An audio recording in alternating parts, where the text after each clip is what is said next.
Olá a todos. Essa é a nossa última conferência sobre a disciplina Educação à Distância, ministrada por mim e pelo professor Everardo a todos os alunos do curso de Licenciatura em Física e História.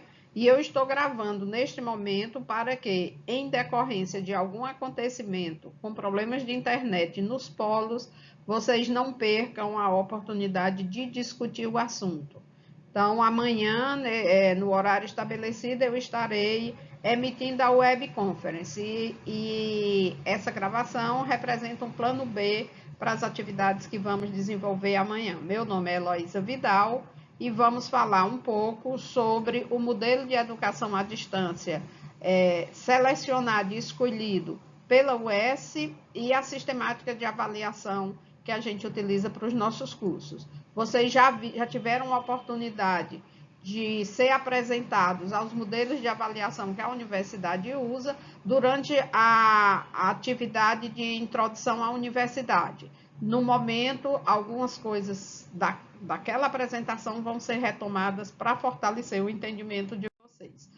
Então, o modelo de educação à distância adotado pela UES é o que mais se aproxima do blended learning ou a educação híbrida, em decorrência dos avanços tecnológicos que vêm acontecendo na sociedade em geral, especialmente considerando as 2 últimas décadas do século XX, com o desenvolvimento da internet e com a criação dos computadores, sejam os computadores de mesa, sejam os computadores portáteis, ou os famosos notebooks, incluindo o smartphone e toda a tecnologia móvel, a educação à distância vem adquirindo um suporte muito maior dessas tecnologias, podendo ampliar sua oferta e disponibilizar recursos para a aprendizagem das mais variadas formas, né? Se no passado a gente tinha o predomínio da aprendizagem presencial, porque os sistemas eram totalmente separados, fisicamente construídos para isso, não é? No presente nós temos um sistema onde essa integração já é muito mais efetiva, né? O que a gente vê aí é que nós podemos ter, no momento, o blended learning acontecendo de uma forma já mais integrada, né? Entre a educação presencial e a educação com o uso de instrumentos virtuais.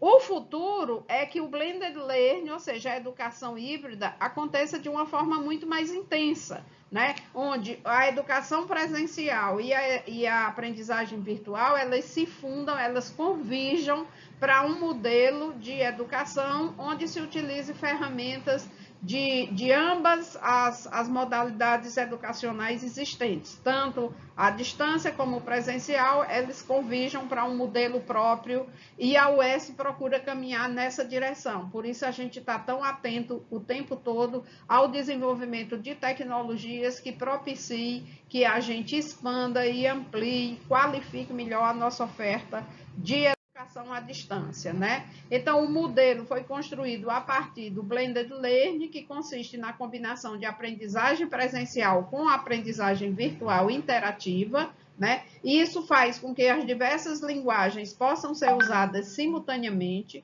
conferindo-se ao processo um potencial maior de comunicação e integração no espaço e no tempo, né? O modelo andragógico de aprendizagem se refere a uma educação centrada no aprendiz para as pessoas de todas as idades. Na educação à distância, a gente costuma chamar o modelo educacional construído e os recursos utilizados de modelo andragógico, porque pedagógico se refere muito mais a uma educação formal organizada para crianças, enquanto a andragogia é para adultos. Não é? E esse modelo que a gente construiu parte de premissas básicas ligadas à capacidade, necessidade e desejo dos próprios aprendizes assumirem a responsabilidade pela aprendizagem. Por quê? Porque o adulto é um sujeito muito mais capaz de tomada de decisões conscientes do que uma criança, né? Então, quando a gente vai conceber um processo de ensino-aprendizagem para adultos, nós temos que levar em consideração essas particularidades desse sujeito. E não só eles são capazes de fazer escolhas conscientes, de tomar decisões conscientes, mas também eles já possuem competências e habilidades que permitem você estruturar mecanismos e apresentar propostas de autoaprendizagem, de autodisciplina, de uma forma muito mais sistemática do que quando se trabalha com crianças. Tá? Mas esse modelo de aprendizagem, ele não vem, ele tem seus fundamentos, ele vem inspirado, né, orientado, baseado basicamente em 4 grandes teóricos, né, que é o John Dewey, da pedagogia ativa, né, o Piaget, que é um teórico, um epistemólogo, que desenvolveu uma forte teoria, uma ampla e uma robusta teoria sobre aprendizagem, né, aquisição de conhecimentos pelo sujeito, da interação social de Vygotsky, que é outro teórico que propõe uma pedagogia ou uma proposta de aprendizagem numa abordagem sócio-histórica, e da educação transformadora do nosso brasileiríssimo Paulo Freire, conhecido por muitos e considerado o maior educador que o Brasil já teve. Então, esse modelo de EAD na UES, ele aposta ou ele se firma em 5 fundamentos: de desenvolver as capacidades a curto prazo dos alunos, de aumentar os conhecimentos, de melhorar suas atitudes e comportamentos, de modificar hábitos e de desenvolver a autoaprendizagem. Então, os fundamentos que orientam a proposta de EAD na UES se baseiam nesses 5 elementos, né? Por outro lado, a gente também se preocupa de como se dá essas interatividades entre alunos, professores, tutores, todos separados geograficamente. E aí a gente procurou construir um contínuo de interatividade, onde, segundo a literatura, você pode ir de 0 interatividade, não existia interatividade nenhuma, seja no ambiente tecnológico, seja por outros recursos, até uma interatividade máxima. Sendo que a situação ideal é que a gente caminhe nessa seta, né, no sentido da maior interatividade possível, né? E que é o que a gente faz incorporando cada vez mais o uso de ferramentas tecnológicas, né? Então, alguns autores classificam as modalidades de interação a partir das relações aluno, professor, conteúdo, interface tecnológica e tudo mais. E você observa nesse gráfico, né, que eles têm uma variável muito interessante, que, por exemplo, a proposta de More, de 89, ela só considerava 3 tipos de interação. Era a interação aluno-professor, aluno-aluno e aluno-conteúdo. Em 94, surge uma outra proposta que já incorpora a relação com a interface, né? Em 98, ou seja, à medida que os estudos avançam e as tecnologias também, Song-Bunk já apresenta uma outra proposta que considera um tipo de interação interpessoal como parte das modalidades de interação na EAD. Sutton, em 2001, apresenta a interação vicária, que é aquela em que o aluno participa, ou seja, ele é um exímio observador, mas ele interage pouco, né? No entanto, a capacidade de observar é também um tipo de interação, embora menos perceptível, né?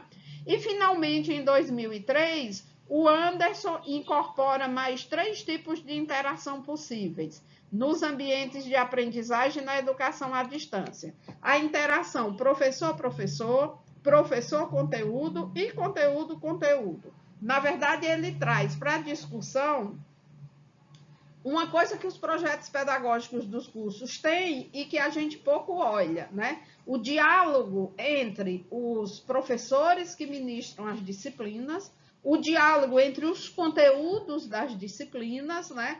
E o diálogo que o professor estabelece com este conteúdo, né? Vocês sabem e já de experiência, porque já estudaram, já tem um percurso todo na educação formal, que a maneira como o professor se relaciona com o conteúdo, aborda esse conteúdo, pode inclusive contribuir para uma maior ou menor aprendizagem em sala de aula por parte dos alunos. Então, o Anderson traz todos esses elementos que se fazem presente e que estão e permeiam os tipos de interação que a gente estabelece no próprio ambiente de aprendizagem. Né? Essas variáveis, elas não são exclusivas da educação presencial, elas estão também presentes na educação à distância. Né? Então, a interação aluno-professor se dá tanto presencial como à distância. A interação aluno-aluno, isso pode ser estabelecido com o uso da interface disponibilizada no AVA, né, nos fóruns, nos e-mails.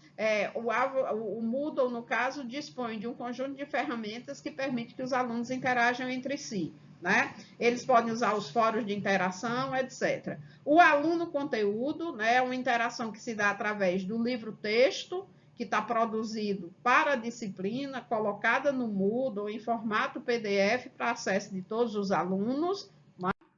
O aluno-professor, ele se dá tanto essa interação tanto se dá na modalidade presencial como à distância. Né? No caso da EAD-US, cada disciplina prevê um conjunto de encontros presenciais que contam com a presença do professor. O aluno com a interface também é um tipo de interação que ocorre do aluno com a tecnologia. Né? Nessa interface, ele se comunica com outros alunos, com os tutores, com os professores, etc. A interação interpessoal inclui as reflexões que o aluno faz sobre o conteúdo e o próprio processo de aprendizagem, ou seja, é uma interação consigo mesmo. Né? A interação vicária, embora seja um tipo de interação invisível do ponto de vista formal, o aluno pode estar realizando complexas operações mentais com vistas ao aprendizado. A interação professor-professor, como eu já falei, é um tipo de interação que existe em qualquer modalidade de oferta educacional. Os professores planejam junto, né? Os professores decidem juntos, se organizam em torno de determinados projetos de forma coletiva. A relação do professor com o conteúdo também já se explicou um pouco, ele é fundamental para o processo de ensino-aprendizagem, né? O conteúdo é um dos aspectos que precisa ser considerado ao se trabalhar determinados conteúdos, né? Porque, inclusive, nós temos disciplinas que contemplam aspectos interdisciplinares, disciplinas que são sequenciadas, né? As disciplinas que têm uma dimensão mais transdisciplinar ou multidisciplinar, e isso precisa ser construído de uma forma coesa, sistêmica, organizada, para se tornar passível de ser trabalhada de uma forma que favoreça a aprendizagem. Né? Nós temos, basicamente, um conjunto de 3 atores que estão em contato direto com o aluno. Né? Nós temos muito mais atores nos cursos à distância, mas esses 3, o professor formador, o tutor à distância e o tutor presencial, eles estão cotidianamente em interação com os alunos. Né? A gente pode dizer que eles são os elos de ligação, quem fazem as conexões entre alunos, ambiente virtual, material didático, professores, coordenadores, secretários, mas essas 3 figuras, o professor formador, o tutor à distância e o tutor presencial, elas são basilares para a continuidade e para a manutenção do curso. Né? E são as peças fundamentais que organizam e que orientam o processo de ensino-aprendizagem. Tá?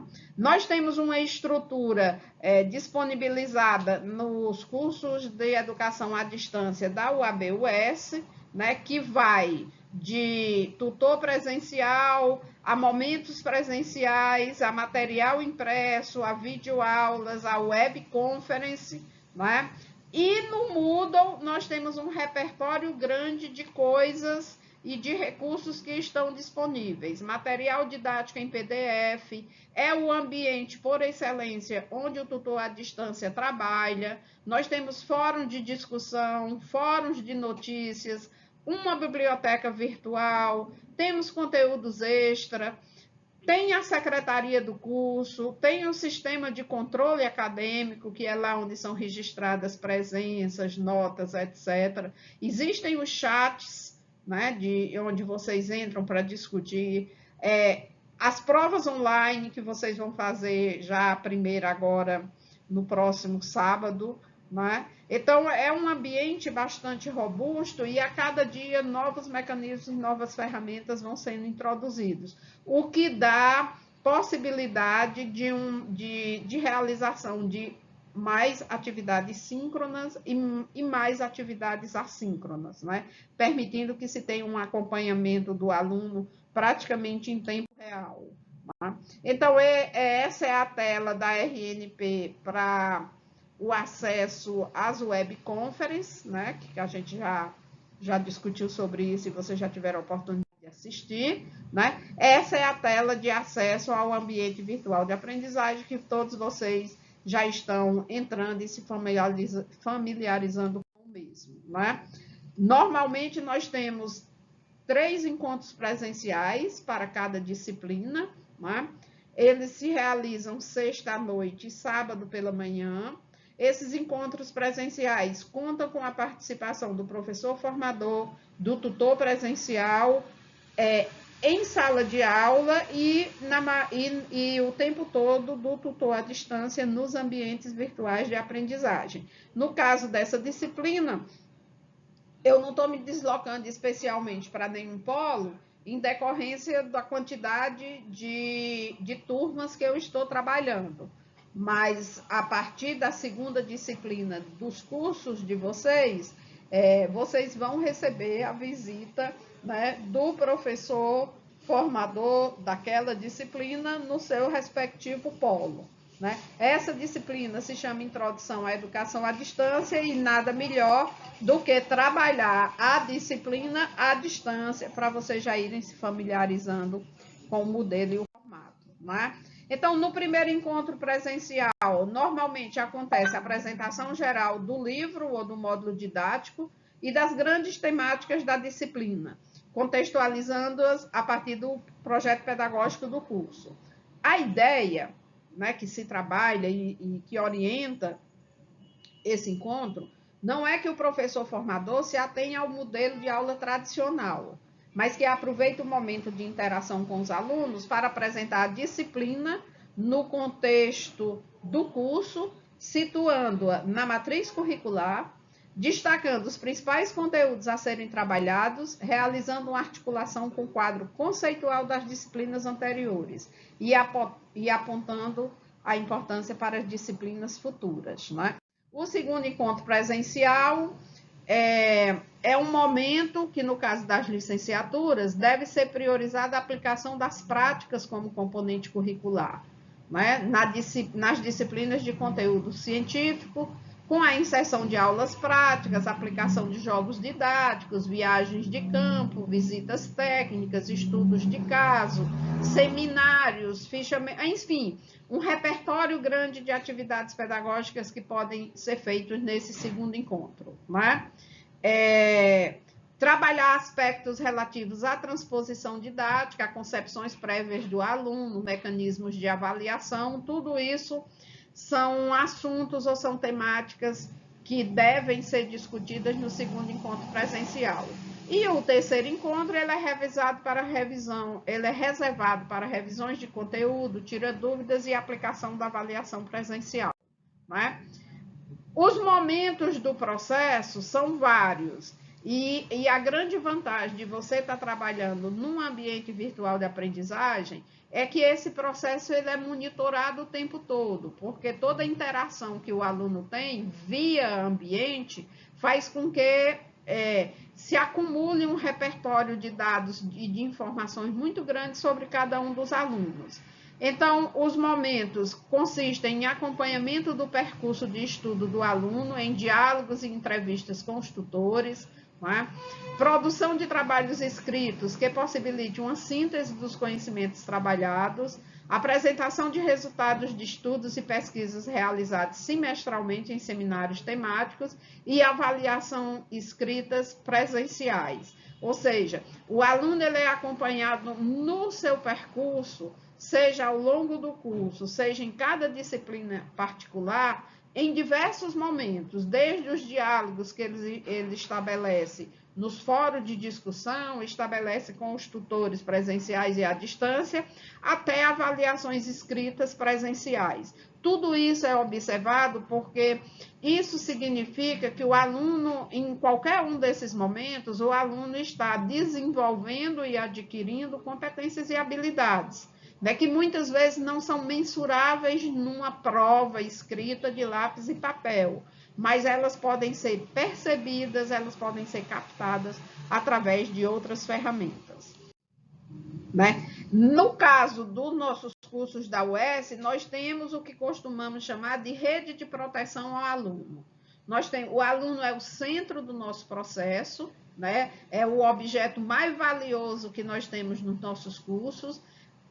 Ele é acompanhado e monitorado e visto e observado pelo coordenador de curso, pelo coordenador de polo, pelo professor formador, pelo tutor presencial, pelo tutor à distância e no AVA, né? Que no nosso caso é o Moodle. Então, essa rede de proteção que está o tempo todo interagindo com o aluno em graus diferentes de interação, mas uma interação muito produtiva, muito rica, faz com que a gente tenha como objetivo minimizar o abandono, minimizar a reprovação, minimizar a evasão dos alunos do curso.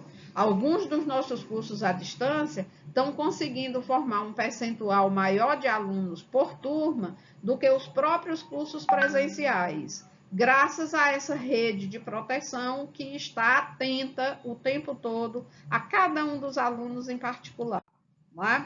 Então, as nossas avaliações, elas se dão em vários momentos, né, sendo os mais característicos o que a literatura mostra, né, que é a avaliação antes do ensino, é uma avaliação inicial para que se tenha um diagnóstico, para que se perceba o que os alunos já sabem, quais são as suas concepções prévias, quais os conhecimentos que ele traz. Essa avaliação não necessariamente precisa ser em forma de prova, mas muitas vezes através de diálogo, de sondagem, de captação de percepções. Nós temos as avaliações durante o processo, que são caracterizadas como avaliações formativas, como eu falei para vocês, esse processo de acompanhamento durante todo o percurso do aluno faz com que a gente consiga mapear o domínio de competências e habilidades, nem sempre medidas numa avaliação formal, né?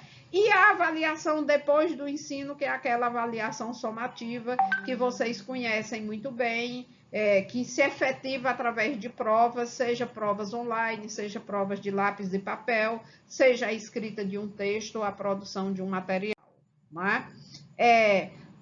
Nós temos dois modelos de avaliação, que é a avaliação presencial e a avaliação à distância, né? Nos momentos à distância, essas avaliações normalmente são aplicadas por meio dos recursos disponíveis no AVA, né?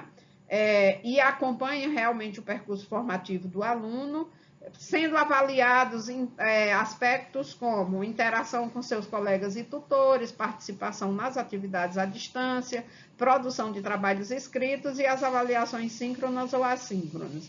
E o momento presencial, que são os exames escritos e a apresentação de resultados de estudos e pesquisa.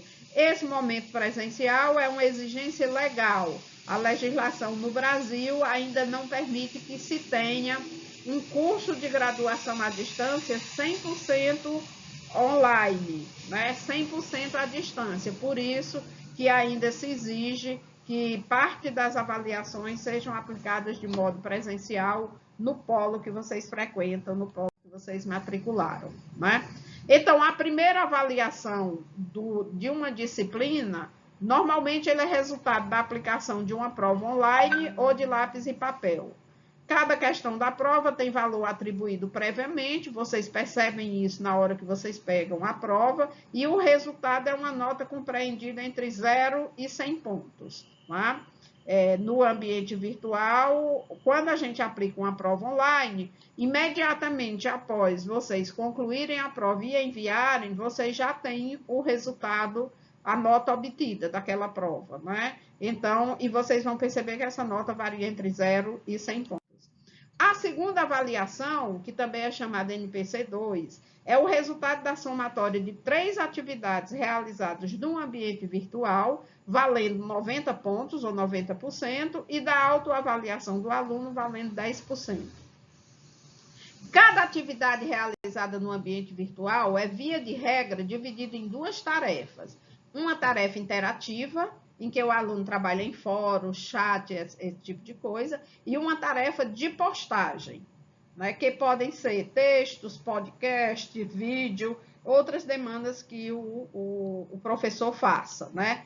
Cada tarefa tem valor atribuído previamente e as 2 notas comporão o resultado compreendido entre 0 e 100 pontos. Assim, o aluno terá 3 notas de atividades e mais uma nota de autoavaliação para compor este resultado.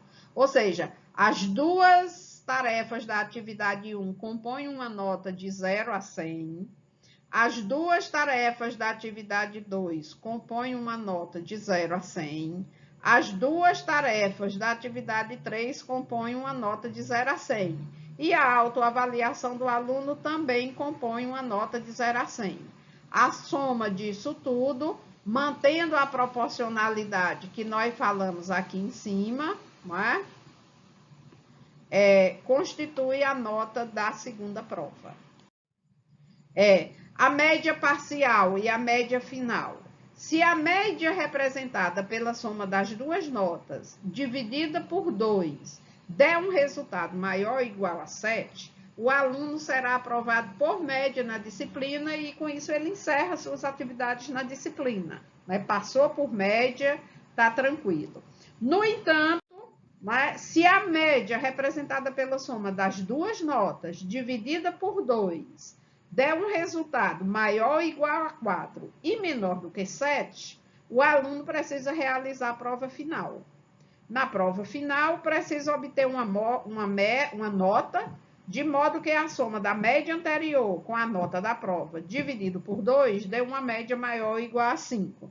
Então, essa é a nossa sistemática de avaliação. Então, gente, essa aula de hoje era para apresentar o modelo de educação à distância adotado pela UES, as ferramentas que são disponibilizadas para vocês, né? E à medida que vocês forem se familiarizando com o Moodle, vocês vão descobrindo mais coisas, né? Tanto professores como tutores, o modelo de avaliação que a gente faz e qual é os parâmetros estabelecidos, os critérios estabelecidos para que você seja aprovado ou não na disciplina. Né?